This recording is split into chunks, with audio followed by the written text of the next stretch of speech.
Never heard of the Millennium Falcon? Should I have? It's a ship that made the Kessel run in less than 12 parsecs.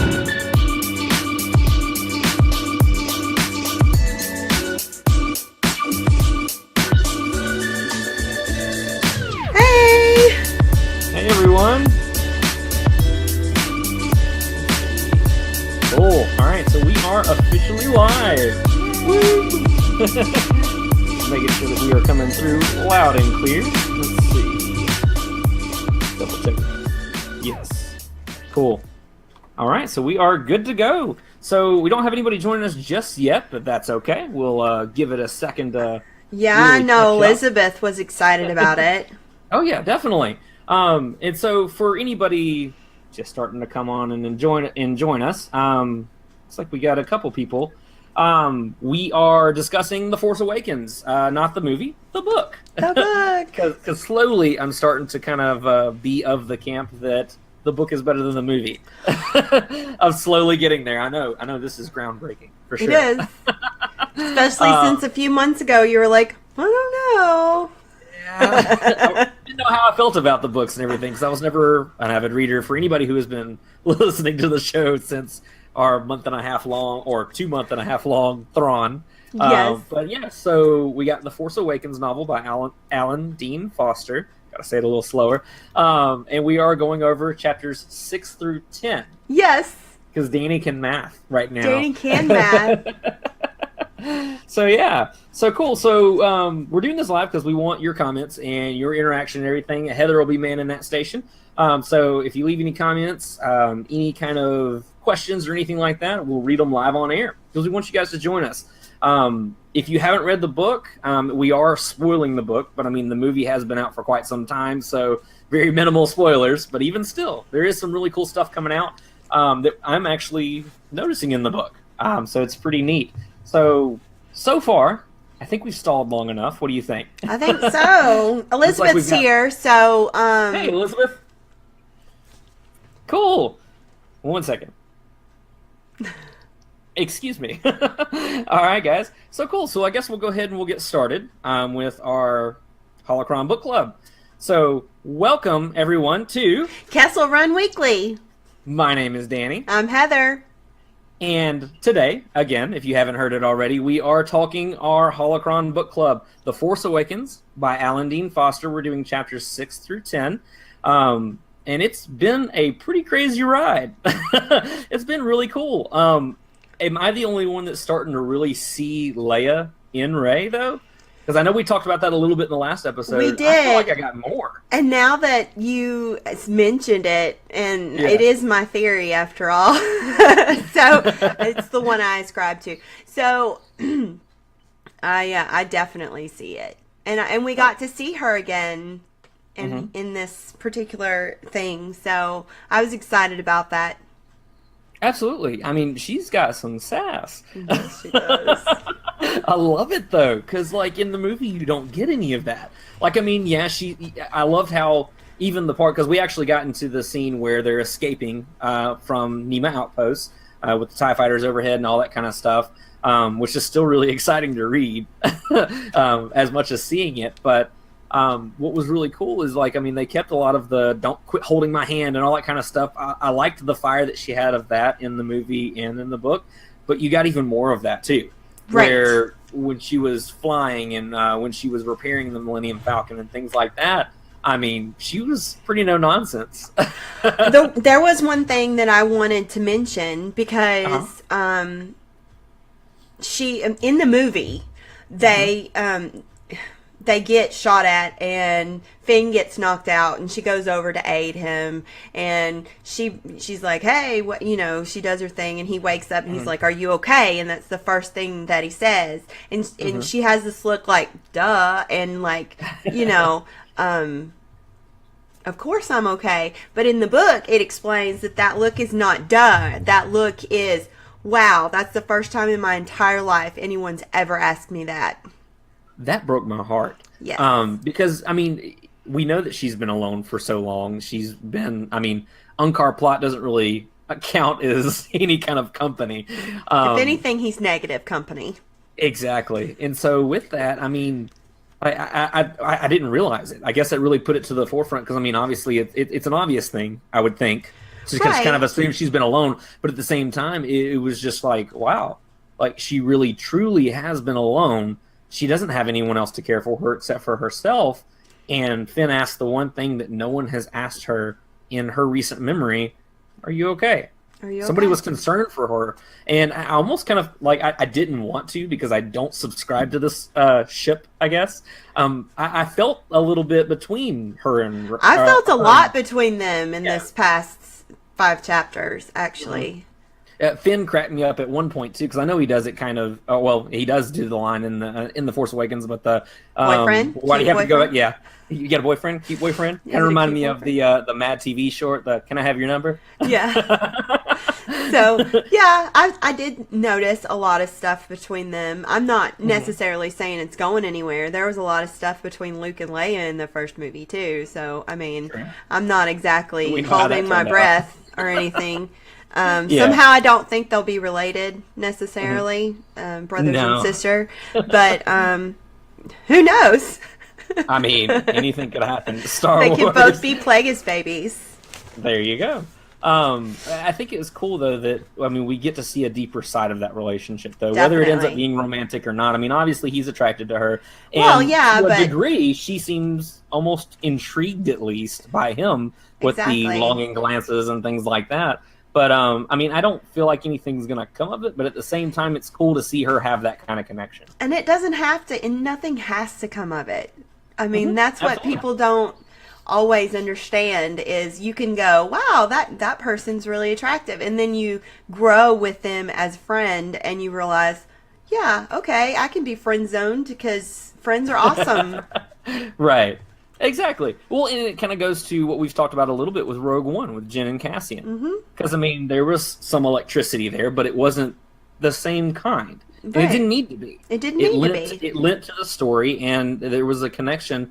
Basically, it showed that they were human. Out Right. of all they've gone through, they were human. And I felt like we got that out of Rey because, as we've said before in the last episode, that we didn't get a whole lot out of Rey in the movie, but it's still lend to whatever's coming up. You can't reveal Exactly. too much about a mysterious character, and I get that. But I love that the book is expanding on at least the depth of her character, showing that she is still human, that she is feeling these things. But I don't feel like it takes away from anything for her. She's still very strong, very just independent as far as, I know what I'm going to do. I know where I'm going to go. This is what's happening. Yeah, So- we need a pilot. You've got one. Exactly. Here I am. You're welcome. She's very confident. Yes, I love it. Definitely.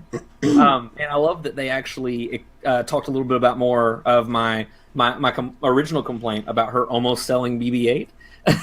I love that she hinted on that. It's like, I wasn't really going to sell you. I just got a thrill out of seeing him freak out when Right. when I decided not to. I And probably was would have sold "Good him." for you. Yeah. Would you? Probably. If I was that hungry and worked that hard, I would That's probably true. sell him, yes. I just like how she mentioned that she just got a thrill out of it. Right. Just like, I got a thrill out of just making him miserable. That's all. I thought that was really cool, kind of Right. a power move for her. That's fun. One thing that was different also is when the guy comes in to say that BB-8 got away to Kylo, he's standing out at the expanse of space instead of at a console. Right. And he's, thinking of, kind of the beauty even. And I was... Freaked me out. Yeah. It did. It was a very... He just knew that it was going to be fixed soon, what his grandfather had broken in a moment of weakness. Very psychopathic. I felt because it reminded me of those it's kind of weird comparison, but like the serial killers who were like, "This will be mine. It'll all be well soon. Just wait and see. Yeah. This perfect world will be here." And like it was just kind of like, oh gosh. But like that scene was scarier in the book. I felt like It was. it wasn't much different, but at the same time, the way they wrote Kylo Ren, like it seemed much more intimidating and much more terrifying. Well, he's sitting there yeah. looking out at space, talking about order and peace and justice. Like, we're all the heroes of our own story. Right. And then just outright lost his mind. I wonder if it was because it was more so from the point of view of that officer that it came up. Because in the movie, we're kind of outside looking in, and it's for both of them.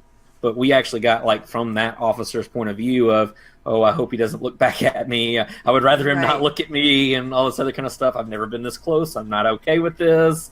Kind of things like that, especially when it was like, and he immediately snatched him forward and grabbed his throat. I was just like, okay. But, I mean, he's still hacking at the equipment instead of the people. And yes, he drugged the guy across and he choked him a little bit, but the guy didn't die.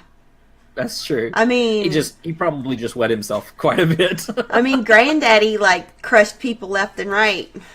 That's true. You made my tea too hot. Exactly. He utilized those high collars. Exactly. Very often. Definitely. But yeah, I've been liking how Kylo has really been portrayed in this. Because, I mean, even though, I mean, we're not up to the point in the movie where he removes his helmet. But, not yet! I'm interested to see how that plays out. If that gives any kind of... Because for me, watching the movie, that kind of took me out of it. Like, oh gosh, he's just a kid. Right. I'm wondering how they're going to portray that, if he's still going to be a kid-like person. But there's really not much left. So, we're going to see it soon. Definitely, for sure.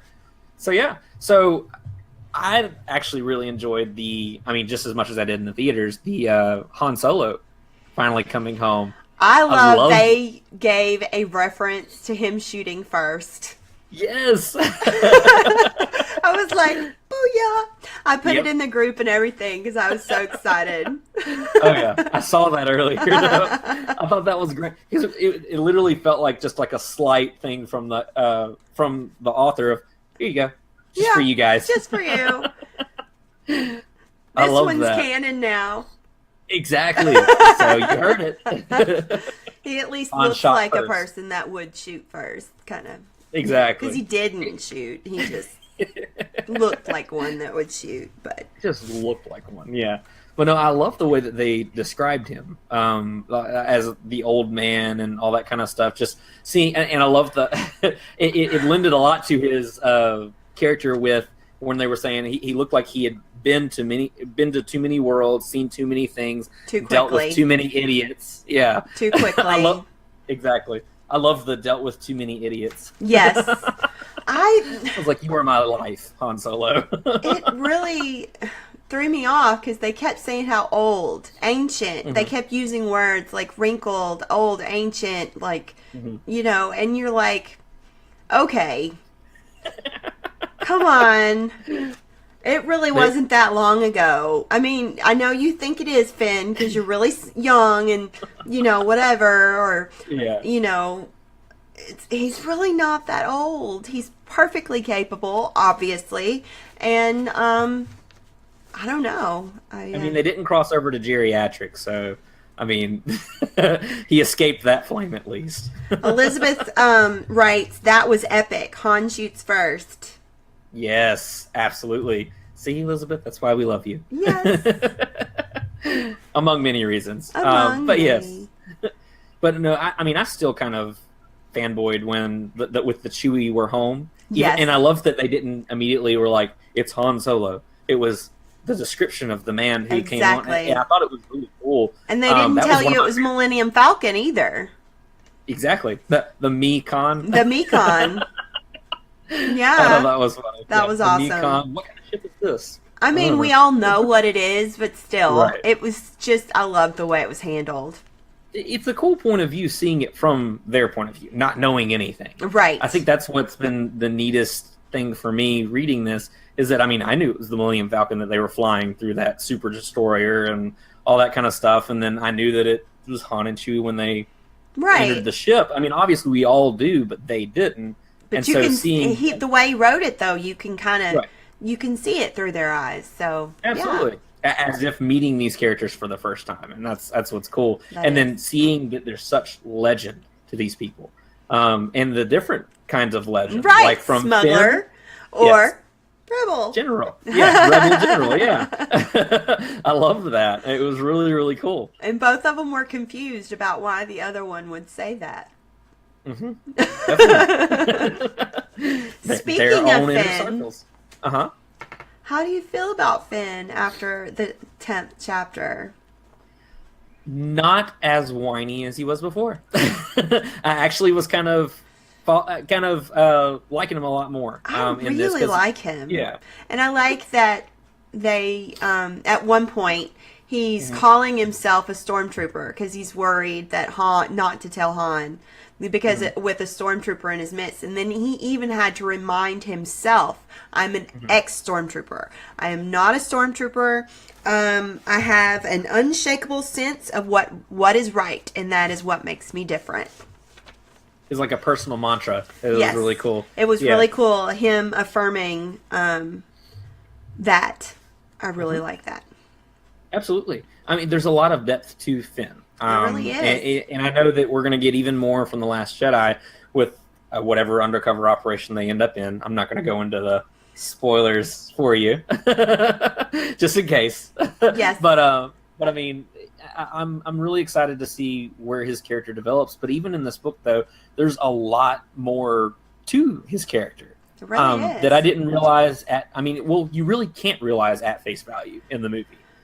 You don't realize how inexperienced a stormtrooper must be when he can bandage a battle wound in a moment, even on a Wookiee that's choking him. And he can't figure out how to work a chess set. Right. So, yeah, it's like he's... And then in the other way, he's totally inexperienced and totally naive in a lot of ways. Definitely. He feels more... I mean, not saying that he's childish, but he's got that kid-like wonder to him, where he's trying to find his place in the world. And, I mean, that's kind of cool to see from a stormtrooper, somebody who grew up in the First Order, who has been in this all their life. Even seeing where all of a sudden he feels like it's wrong. This is not how things are supposed to be. Right. I mean, I think I loved it. I loved it. It actually kind of made me fall in love with his character a lot more. And he really shows that, I mean, he's been on the run for a couple of days. And I assume it's just a couple of days. And he's changed everything. And his life has been in danger at least a handful of times. Serious, we're going to die danger. And right. He still states, I'd do it all over again. Definitely. That's the soldier in him, I believe. I don't know. I think that's the rebel. I think that's the okay. Yeah. His inner rebellion. Yeah. His I can't remember what they're called in this book all of a sudden. Not the rebels. Yeah, it's the resistance in him. That's what I was trying to say. There you go. Yeah. Yeah, and it's cool seeing the change from, like you said, from the ex-stormtrooper to finally admitting, I'm resistance. This is who I am. Well, he's not resistance yet. Well, in his mind. In his mind, he is convincing himself, obviously He's part of the bigger there. lie, but yeah, he's getting there. He's slowly kind of retraining his brain because, you've got to imagine there was a lot of indoctrination for him for the First Order growing up. It's not like, hey, here's your suit, kid, and a blaster, go have fun. Exactly. They're like, the First Order is this. A couple of decades of strict indoctrination. Elizabeth writes, Finn is getting better. He is also growing as a character. I like his development. Reminds me of Mickey Smith. Do you happen to know who Mickey Smith is, Danny? I do not. Yes, you do. You just don't know. Oh, Doctor Who. Doctor Who! Yes. I didn't know his last name. I knew Mickey Mickey. Smith. That's why I was like, I'm not going to just dive into that one. Yes. Okay. I can kind of see that. I hope that's who you were talking about, right, Elizabeth? I would imagine. Y'all were talking Who earlier. I would hate if I was wrong all of a sudden. Right. And then I was right by saying that I don't know. No, I'm just Yeah, exactly. But yeah, no, I mean, if it is the Who reference, Yeah. yes, I can definitely see that. Because I feel like with Finn, I mean, with Mickey, I kind of feel like he's more of a goofball kind of, but Right. he can get it done when he needs to get it done. But he's still a little bit too goofy for me. I have mixed feelings about Mickey, to be honest. But I mean, Finn kind of fit that as well.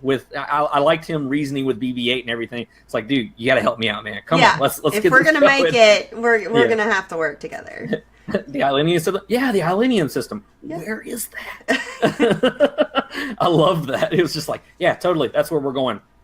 I have no idea what's happening. It's kind of gotten out of my hands. I don't know. One thing led to another. So.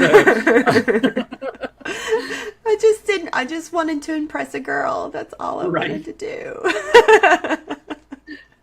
Don't we all? No, I'm just playing. But yeah, so I mean, I could definitely see the parallels there between the two characters. I'm definitely interested in his character a lot more than I was before, because Finn just kind of felt secondary to me with the movie and everything like that.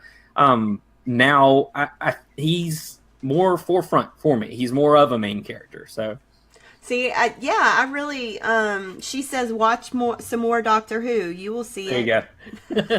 See, I know Mickey now. Yeah. Now that you've said that, I just didn't know his last name. So yeah, there you go. That is always Gotcha. a great a bit of advice. Watch more Doctor Who and watch more Star Wars. Always. Oh, absolutely, always. But we got to see Leia coming back, and we got to see Poe. Oh, Got to see Poe escape. And I Yes. was so excited to see that, because he's walking in the desert and he was totally out of it. Amnesia to the max with his concussion. And finally everything starts flooding back. And he's like, oh man, I am stuck out here, you know. And then, you know, unlike with Finn, when the guy in the distance comes up, he actually stops and, you know, greets him. And it was really a cool exchange, you know, when everything just fell out of him, where he's just admitting everything that he just did to some stranger. I just stole a TIE fighter and escaped a Star Destroyer and crashed it. Ha ha. You know, and the guy goes, okay, well, obviously you're insane. And I like you for that. So I am going to rescue you and take you to the nearest base. But it was so cool, you know. And so there comes a point where someone's coming up on them, and the Blurina, I think that's how you say it. I think so. That's what we're going to go with for now. Is the rescuer, and he's scared. He's like, you know, they're not really getting away because the guy's shooting at him and stuff. He's like, give me the controls. And he was like, why should I give a madman the controls? And Poe's like, because I'm the best pilot you've ever met. And the guy goes, what are you, insane? And he goes, Just might be. just might be. And they switch, and sure enough, they get him away. They get away, and it is great. I really like it. See, that would have been a cool, like, behind-the-scenes thing to see on like, the release of the Blu-ray or whatever for Force Awakens, because a lot of these scenes I feel that way about, because it's just that extra little oomph. I get why it may have been cut, but are a lot of money. I mean, if they didn't make it... money. Lucasfilm. I'm just teasing. Disney's got all the money. Elizabeth says, yay! I loved that part. Poe is great. Oh yes, definitely. Yeah. I love Poe. Like I love his cockiness and everything. Like he's. I don't want to say that he is Han Solo. I feel like he fills that role a little bit in a different way though, because he's not necessarily the con man smuggler, but he's great at what he does. He's a little cocky, and I mean he is who he is, and he knows who he is. You have to be cocky to do that job. That's true. Have you ever met a pilot that wasn't cocky? I don't know that I've met a pilot. Okay. Well, they have to be. They're going up in tons of metal and flying it around. That's true. Yeah. There's a certain have mentality to be that you sure of have to yourself. be to like be a policeman or a fireman or things that you put yourself in danger on a regular basis. There's a certain personality you have to have. Confidence is one of them. Oh, definitely. Definitely. Which is why I'm a podcaster. No, I'm just Yes. teasing. I'm a mom, There you go. which takes its own kind of bravery. I was about to say. That's a whole nother thing. I could tell you some stories, but they're not life-threatening. They're just kind of gross sometimes. There you go. Okay, so I wore my R2D2 shirt because we got to see R2D2 today. Yes. Yes. So I thought it was cute that sorry, those are my kids that should be in bed.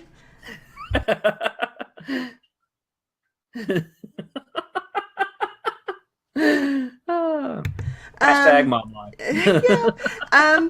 So yeah, that was embarrassing. But so C-3PO is trying to find BB-8, and he realizes that he didn't turn on his long distance tracker. So he's confiding in his best friend R2D2, who is hibernating at the moment. And he says, "You know, I made a mistake," in his C-3PO style, with his very Of course. verbal style. But yeah, he's like, "Well, if you were here, you'd tell me to do this." And then he's like, Aw. "Oh, that's perfect, R2. Thank you. That's the most genius thing I've ever heard." So yeah, he figured out how to find him. Yeah. You know, channeling Bestie. That's funny. It 'Cause, is. I mean, it's almost kind of sad though, because you can tell he misses him with that too. 'Cause if he feels like he has to go confide in R2, even though he's the rusted tin bucket and all that kind of stuff. Right. I mean, it's his best friend. They've been through literally everything. Like whether C-3PO really remembers it or not. they've been through Right. They everything. have been through that, Yeah. you know, a lot. So, I mean, and then his best friend is not there technically, and so I love that though. Well, if you were here, you'd probably tell me man. I am a genius. Thank you, R2. yes. You are a genius. He totally Yes, you are a genius. gave Yes. R2 the credit. It Oh was yeah, great. definitely. I love that pair. R2 is the best. It was great. At the end, I read because I had an issue. I'm having an issue trying to keep up with Oh. this and another project and momhood and other projects. So today, I'm like, okay, 5 chapters. We're gonna do this, you know. And so I get through 5 chapters and I read the last sentence, and I'm like, I wonder if I could read 11.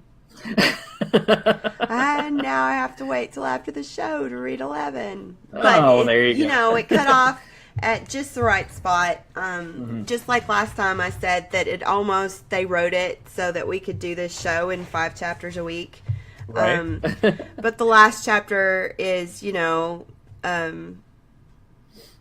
Finn saying, or Han saying, you know, this is our stop. You know, they're worried that someone else has come after them and found them, but no, this is our spot. And you're like, our stop. And I was like, very cool. Oh yeah, definitely. So I think we planned the perfect I episodic. think so. So there you go. Read the book in 5 chapters a day or a week, however you want to do Not it. a day, unless you've got a lot. I mean, of unless time. you just want yeah, to, some man. people can. I just Yeah. can't. I wish I could. Definitely. I wish I could just sit there and read. I know, right? Now I wish that, and that was never a thing before. I'm changing, guys. Changing.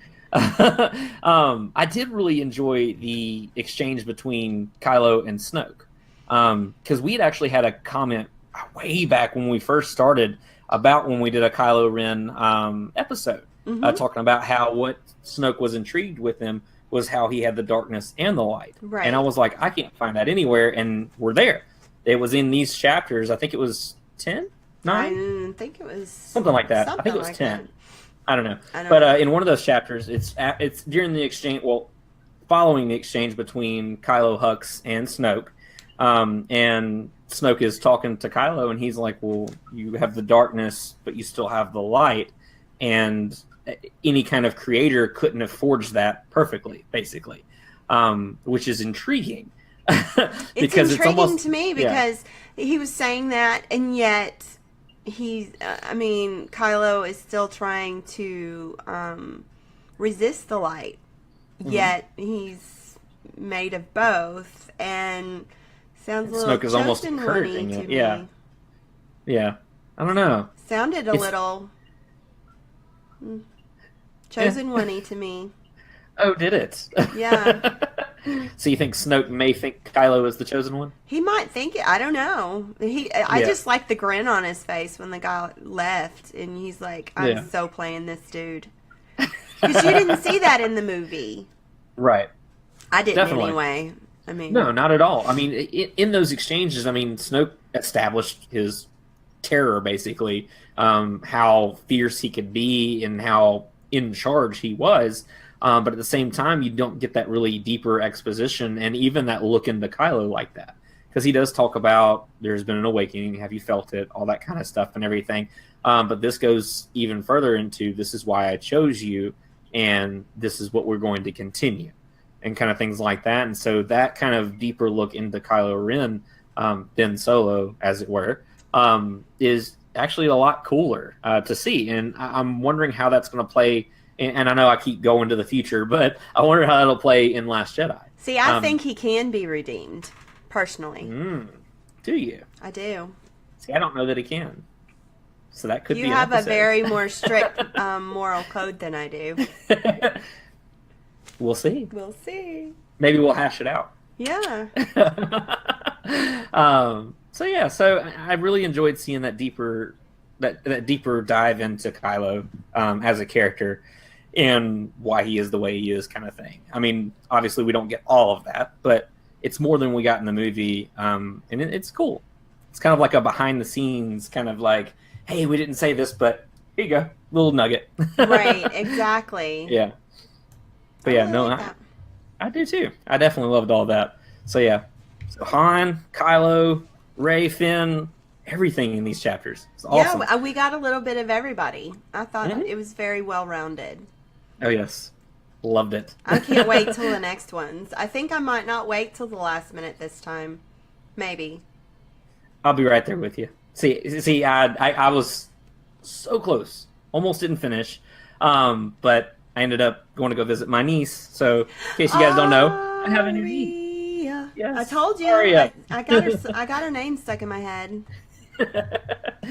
Yes, she's beautiful. She's perfect and all that kind of stuff. So I spent a little bit too much time there and really was cutting it close today. But yeah. But I mean, come on, newborn baby. Can't help it. I melted. But yeah, so cool. So did we have anything else you wanted to add, or did we have any comments or anything like that? No, I think, Elizabeth, did you have anything else you wanted to say? Or anybody else watching? There's only two, and I think one of them's me. Oh, well. Cool. No, I think we're good, unless she's typing. Okay. Awesome. Well, cool. Well, all right. So, guys, we'll go ahead and we'll wrap up this episode 41, right? Yes. Episode 41. So, episode 41 of Holocron Book Club, Kessel Weekly, for The Force Awakens by Alan Dean Foster. So, guys, we will be meeting again next week, live on Facebook. We're working on kind of some things to maybe open it up to some of you guys who aren't on Facebook, yes, because we want everyone to be able to join us. And so definitely be looking out for that update. If we get it going by next week, we will absolutely let you know. But we are working on some things behind the scenes to open it up to all y'all, because unfortunately Instagram and Twitter, their live stuff is not quite as easy for two people in two different states. No. People that have never met, technically. Right. Technically. She's just the girl on the screen, so not much teasing. So yeah, guys. So if you haven't already, definitely join our Facebook group. We updated the name to Kessel Run Weekly Smugglers. We were getting confused. I was getting confused. Yes, because it was Looking just back Kessel and Run forth. Weekly and Kessel Run Weekly. Yeah. So we want to make sure that we get it right. And you guys are awesome. So cool. So be sure to join our group. It's on our page, linked already. So all you got to do is just hit the little button and it's there for you. Visit our website, kesselrunweekly.com, and you can find us on just about every social media at Kessel Run Weekly. We're mainly on Instagram and Facebook, but we are building our Twitter. It is going to happen. I'm no longer in charge of Twitter, so you are lucky. Social media is not my strength. You're so strong at everything else, though. Know thyself. Just okay. All right. But yeah, guys. So just be sure to tune into our other episode this coming Friday, where we talk with Kenny the Pirate about Galaxy's Edge and Disney parks. He's got some insight for us, being a Disney insider, with his KennyThePirate.com and CharacterLocator.com. So tune in for that, for a lot of cool stuff coming from the Disney parks. And until next time, my name is Danny. I'm Heather. And may the Force be with you.